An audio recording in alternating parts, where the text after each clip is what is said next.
a stable and independent Afghanistan. That is Pakistan and United States' common desire. But 10 years after the US-led effort to achieve that goal, challenges remain. Afghanistan finds itself at a crucial juncture. 2014, a critical year for Afghanistan, both from a military and political point of view, is just around the corner.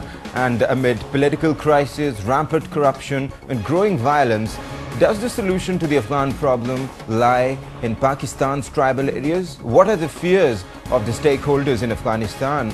And what will it take to convince them to cooperate with each other instead of entering into conflict? All of that and much more on the platform tonight as we discuss the future of Afghanistan. Welcome, I'm your host Waqas Rafique in the Islamabad studios of Express 24/7, and to take part in the conversation I have with me in the studios a very distinguished guest and also a familiar face on the platform, Lt Gen Retired Assad Durrani. He's the former Director General of the ISI. Welcome, General Durrani, to the platform. Thank you very much. And Ms. Andaleep Abbas, a well-known defense analyst, is joining us in the Lahore studios. Thank you so much for joining us, Ms. Abbas, tonight here on the platform.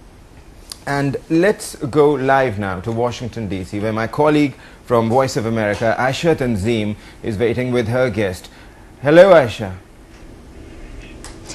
Hello, Waqas, and thank you, all of you, for joining us in the Voice of America studios in Washington, D.C. Here in the studios with me are Mr. Ahmed Majidyar with the American Enterprise Institute for Public Policy Research. He deals with political and security affairs and a special focus on Afghanistan, Pakistan, and Iran.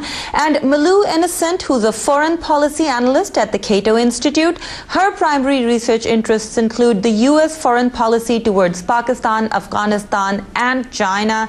And Malou, I'm going to come to you first with my first question. The United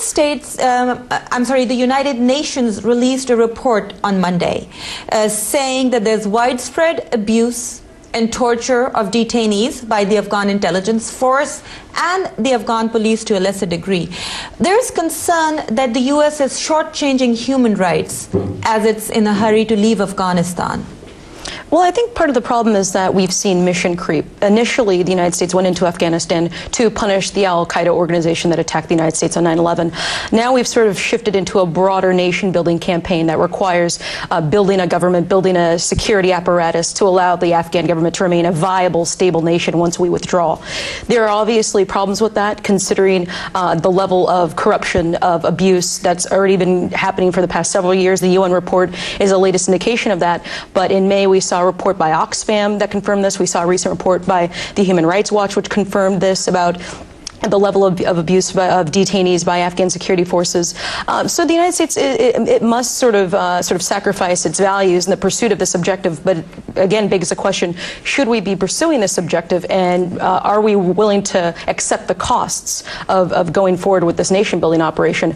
I think overall, I am deeply worried about the abuse, especially of the Afghan National Police, especially in the rural areas of the country. It's acting like the Mujahideen did in the 1990s, and where we saw the Taliban swoop in as the protector, as the force of justice, as a force of sort of security and stability. And we might see that again, but only now the Mujahideen are in Afghan security uniforms.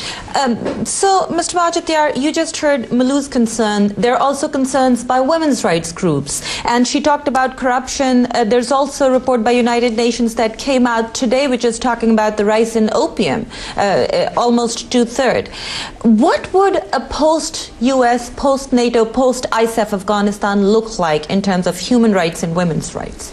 Absolutely. Just to add briefly to what Malou said, one thing that the torture of the detainees in Afghanistan is not the policy of the Afghan government, nor is it the policy of the U.S. government. Of course, the shortcomings exist there, but if we see the conditions of the prisoners and also the Afghan policies regarding the detainees there, it has improved tremendously over the past years. If we are talking about the 1990s, if we are talking about the Soviet era, that there were just massacre of the detainees without any trial, there has been improvement, but of course shortcomings exist. And when it comes to the women's rights, again, we've had a lot of progress over the past 10 years, but that progress, whether it's in the political sphere or economic sphere or social spheres, they're fragile and reversible. So that depends on the long-term commitment of the international community to help to sustain those gains that we have had over the past 10 years.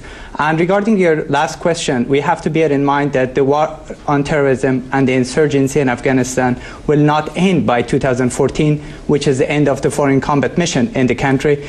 And Afghan government needs long-term help of the United States and NATO countries and international community to sustain those gains and also to create sufficient and sustainable stability which will prevent the return of Al-Qaeda and the Taliban to the country. And I don't believe that the United States will abandon Afghanistan by 2014 because it has key vital interests there which it needs to secure.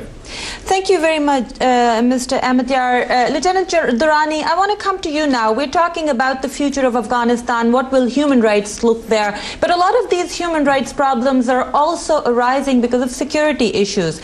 Now, there are news reports in the Pakistani media that the Taliban on the Pakistani side of the border, the TTP, have indicated that they're willing to talk to the government of Pakistan if there's a Middle Eastern broker, and they mentioned Saudi Arabia. Do you feel that if they're dictating the terms, they're coming from a position of strength?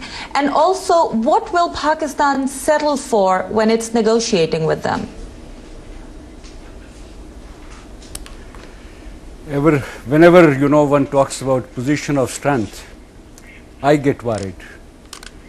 Theoretically, it makes so much of sense that you want to talk to your opponents when the opponent is weak and you are strong. The problem occurs, especially in Afghanistan, that when you have reduced the opposition to a subservient role, then the opposition might not talk.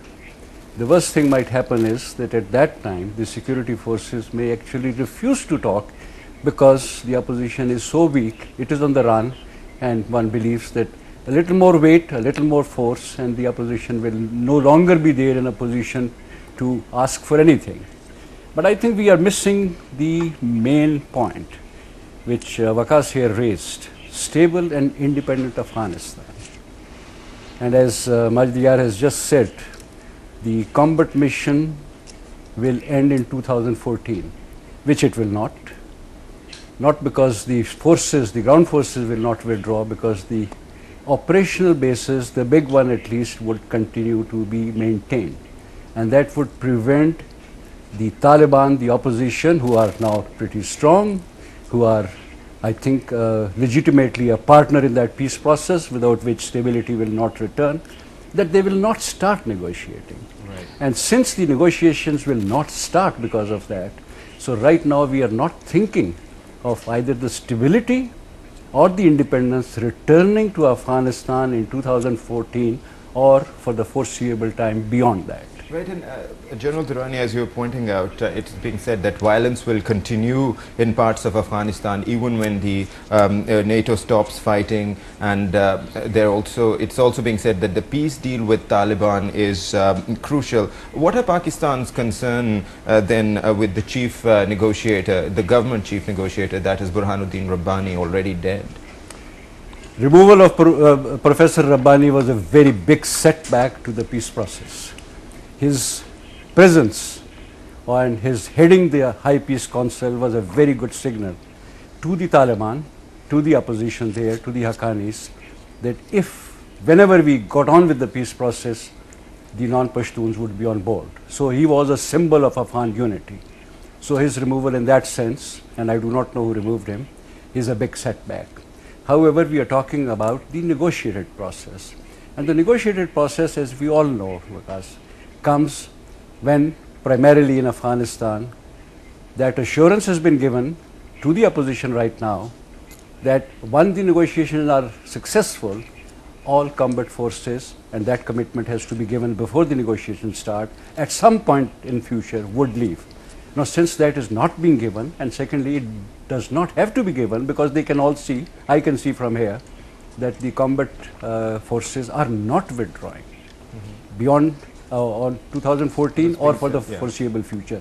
And that is actually, as I said, is the main stumbling block as far as the start of the peace process is concerned. All right. So the forces have to leave, you're saying, before any kind of talks can begin? No. I am saying that once, and that has been the demand of the Taliban for the last so many years, that a commitment is required that by a certain date, it may be 2014, 15, 16, but that would leave, that they would leave. And then the negotiations start with the other Afghan factions in the north, and there are very, very important. And before I finish, let me say that that stability that we are talking about cannot return unless all important actors in Afghanistan are on board. That is the history, and that we can also understand why it is. And that's why we say consensus dispensation in Kabul is the key to stability in Afghanistan. Right, and I'll be coming to Washington, Ayesha, in a short while. I just want to bring in Ms. Andaleep Abbas, who's joining us in the Lahore studios.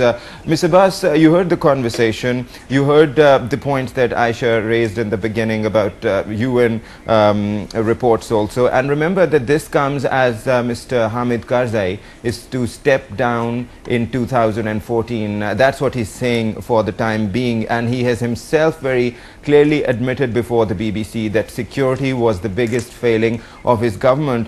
So I'm just curious to find out, what do you think would be the challenges for a country such as Afghanistan? Can we even begin talking about areas such as health and education when security itself is such a big challenge as leaders are admitting themselves?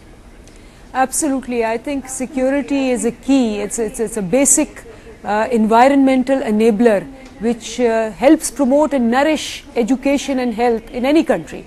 And we've seen it in Pakistan also, we've seen it in Afghanistan also. And one must hold responsible not only America for it, but one must hold responsible the various governments in these countries as well. And as we've seen that the foreign policy of these two countries and also the foreign policy of America has been tested, tried, and it has failed. And it has always failed at the cost of human beings, whether it is through, insurgency, whether it is through promoting a certain type of, war in a certain region. It has always created resentment. So what you see in Afghanistan today is a weak government. What you see in Afghanistan today is the strengthening of Taliban, not because people are with Taliban, but because what they see is that the government is pro-America. And the people in Afghanistan and the people in Pakistan, because of their perception that the Americans have forced their way into these two countries, have now become themselves very wary of America. And that is why a lot of these factions, which are extremist factions, Taliban and so many others, are now finding sympathy in those areas where the maximum damage has been done. I mean, look at the border areas, look at the Waziristan area, all these areas where drones have attacked, where insurgency has taken place. So you have networks of networks. When you talk about the Haqqani network and you talk about all these networks, they have been promoted previously, as we know, by the American foreign policy itself. They are the ones who have used these networks in good times, and now they want these same networks to be destroyed. Now, human beings and human lives are not on and off switches, You can't just enter a country and then say, okay, 2014, we withdraw because it no longer serves our purpose. As you're saying, the battle is much about winning the hearts and minds. And you mentioned, Ms. Andaleep, the Haqqani network. I want to go to Mr. Majidyar, Ayesha, who's sitting with you there. And Mr. Majidyar, the talk of ISI's alleged links with Haqqani network is still very fresh. The two countries, Pakistan and US, have had a severe blow, as many have been calling it, to their relationship because of that. Now, and many experts have been arguing, Mr. Majidyar, that Pakistan has been using the supply routes that it provides to NATO supplies as a pressure tactic. But now there are reports surfacing of Uzbekistan being considered to do that job. Mr. Mark Grossman has recently visited Uzbekistan. How do you think would that fare for Afghanistan if Pakistan is replaced by a country such as Uzbekistan for carrying the NATO supplies to Afghanistan?